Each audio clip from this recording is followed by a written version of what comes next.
प्रिय मित्रों, प्रभु यीशु मसीह के अनुग्रह और पवित्र आत्मा की शांति में आपका स्वागत है। आज हम जिस विषय पर बात करने जा रहे हैं वह केवल एक विचार नहीं बल्कि जीवन की वास्तविकता है। जो मांगोगे वही मिलेगा, जैसा सोचोगे वैसा ही होगा, और बाइबल के अनुसार आत्मा की प्रार्थना कैसे करनी चाहिए। आज के इस वीडियो में हम आपको यह दिखाने वाले हैं कि बाइबल हमें कैसे यह सिखाती है कि हमारे विचारों की शक्ति क्या है, हमारी प्रार्थना का रहस्य क्या है, और जब हम आत्मा में प्रार्थना करना सीख जाते हैं तो हमारा जीवन कैसे पूरी तरह बदल जाता है। इसलिए आप इस संदेश को शुरू से लेकर अंत तक ध्यानपूर्वक सुनिए, क्योंकि इसमें छुपे सत्य आपके जीवन को नया दिशा देंगे। बाइबल कहती है, मांगो तो तुम्हें दिया जाएगा, ढूंढो तो तुम पाओगे, खटखटाओ तो तुम्हारे लिए खोला जाएगा। मत्ती 7:7। इसका सीधा अर्थ है कि परमेश्वर ने हम सबको यह वचन दिया है कि यदि हम विश्वास के साथ मांगते हैं तो हमें मिलता है, यदि हम खोजते हैं तो हम पाते हैं, और यदि हम उसके द्वार पर आस्था से खटखटाते हैं तो वह हमें उत्तर देता है। लेकिन प्रिय मित्रों, केवल होंठों से प्रार्थना करना पर्याप्त नहीं है। बाइबल हमें यह भी सिखाती है कि प्रार्थना आत्मा में होनी चाहिए, क्योंकि आत्मा की प्रार्थना ही वह भाषा है जो सीधे स्वर्ग के सिंहासन तक पहुंचती है। यह वही संवाद है जिसमें कोई बनावट, कोई छलावा, कोई झूठ नहीं होता, बल्कि शुद्ध विश्वास और सच्चाई होती है। अब आप सोच रहे होंगे कि आत्मा की प्रार्थना क्या है। आत्मा की प्रार्थना वह है जब हमारा मन, हमारी बुद्धि, हमारी समझ और हमारी वाणी सब मौन हो जाती है और हमारी आत्मा सीधे परमेश्वर की आत्मा से जुड़ जाती है।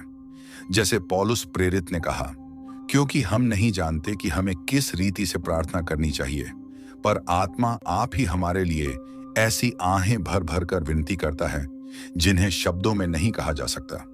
रोमियो 8:26। आत्मा की यह प्रार्थना हमारे हृदय की गहराइयों से निकलती है और परमेश्वर के हृदय को छू लेती है। यही कारण है कि बाइबल बार बार हमें विश्वास के साथ सोचने और बोलने की शिक्षा देती है, क्योंकि जैसे आप सोचते हैं वैसा ही आप बनते हैं। नीति वचन 23:7 में लिखा है, जैसा वह अपने मन में विचार करता है वैसा ही वह है। यदि आप हमेशा यह सोचेंगे कि आपका जीवन असफल है, आपके पास कुछ नहीं है, आप कभी आगे नहीं बढ़ पाएंगे, तो वही आपके साथ घटित होगा, क्योंकि आपने अपने विचारों को नकारात्मकता के बीज बोने दिए हैं।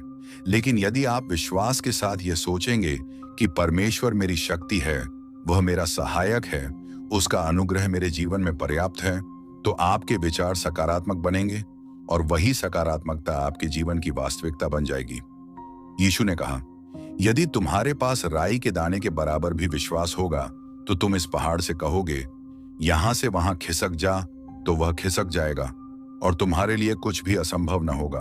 मत्ती 17:20। इसका मतलब है कि आत्मा की प्रार्थना और विश्वास से जुड़ी हुई सोच आपके जीवन की असंभवताओं को संभव बना सकती है। आइए अब हम गहराई से समझें कि आत्मा की प्रार्थना कैसे की जाए।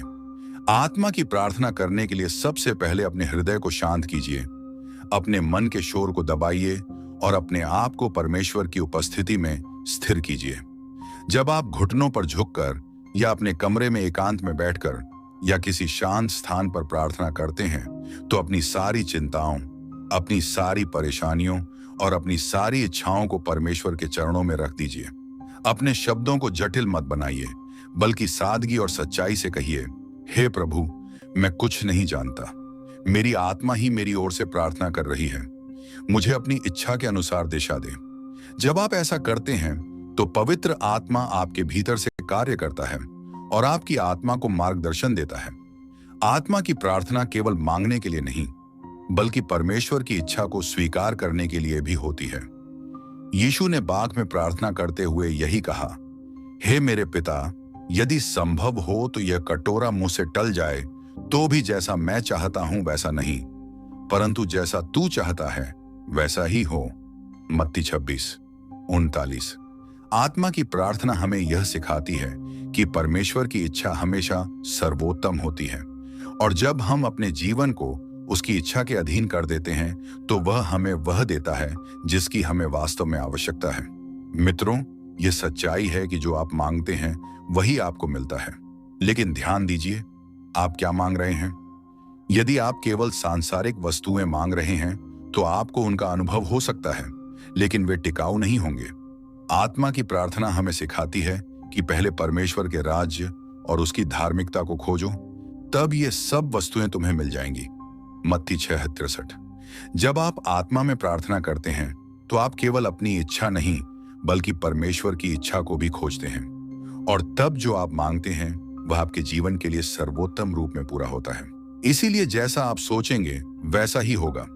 यदि आप आत्मा के अनुसार सोचते हैं तो आपका जीवन आत्मिक आशीषों से भर जाएगा, लेकिन यदि आप शरीर और संसार की वासनाओं के अनुसार सोचते हैं तो आपके जीवन में केवल क्षणिक सुख आएंगे जो शीघ्र ही मिट जाएंगे।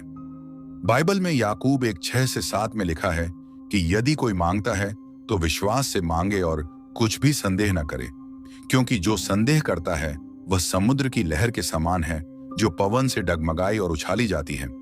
ऐसा मनुष्य प्रभु से कुछ भी पाने की आशा न करे। इसलिए प्रिय भाइयों और बहनों, यदि आप चाहते हैं कि आपकी प्रार्थनाएं पूरी हों तो आपको संदेह को त्यागना होगा, विश्वास को अपनाना होगा और आत्मा में प्रार्थना करनी होगी। अब मैं आपको एक सरल लेकिन शक्तिशाली आत्मिक प्रार्थना सिखाना चाहता हूं, जिसे आप अपने जीवन में हर दिन कर सकते हैं। हे प्रभु, मैं अपनी सारी चिंताओं को, अपनी सारी योजनाओं को और अपनी सारी इच्छाओं को तेरे हाथों में सौंपता हूं। तू जानता है कि मेरे लिए क्या अच्छा है। मुझे अपने आत्मा से भर दे ताकि मैं तेरे मार्ग पर चलूं और मेरे जीवन में तेरी महिमा प्रकट हो। जब आप यह प्रार्थना आत्मा और विश्वास के साथ करेंगे तो आप देखेंगे कि आपके जीवन में शांति, सामर्थ्य और चमत्कारिक उत्तर आने लगेंगे। मित्रों, आज आपने सुना कि बाइबल के अनुसार जो मांगोगे वही मिलेगा, जैसा सोचोगे वैसा ही होगा, और आत्मा की प्रार्थना ही वह कुंजी है जिससे हम स्वर्ग के खजाने को खोल सकते हैं। इसीलिए अपने विचारों को शुद्ध रखें, अपने विश्वास को मजबूत करें और आत्मा की प्रार्थना में स्थिर रहें। अंत में मैं आप सबके लिए प्रार्थना करना चाहता हूं। हे परमेश्वर, आज जो भी मेरे भाई बहन इस संदेश को सुन रहे हैं, उनकी आत्माओं को तू अपनी शांति से भर दे, उनके विचारों को तू अपनी ज्योति से प्रकाशित कर, उनकी प्रार्थनाओं का उत्तर दे और उनके जीवन को आशीषों से भर दे। यीशु मसीह के नाम में, आमीन। और प्रिय मित्रों, यदि इस संदेश ने आपके हृदय को छुआ है तो हम आपसे विनम्र निवेदन करते हैं कि इस वीडियो को लाइक करें, चैनल को सब्सक्राइब करें और अपने प्रियजनों के साथ इसे साझा करें, ताकि और लोग भी आत्मा की प्रार्थना करना सीखें और अपने जीवन में परमेश्वर के अद्भुत आशीषों का अनुभव करें। आमीन।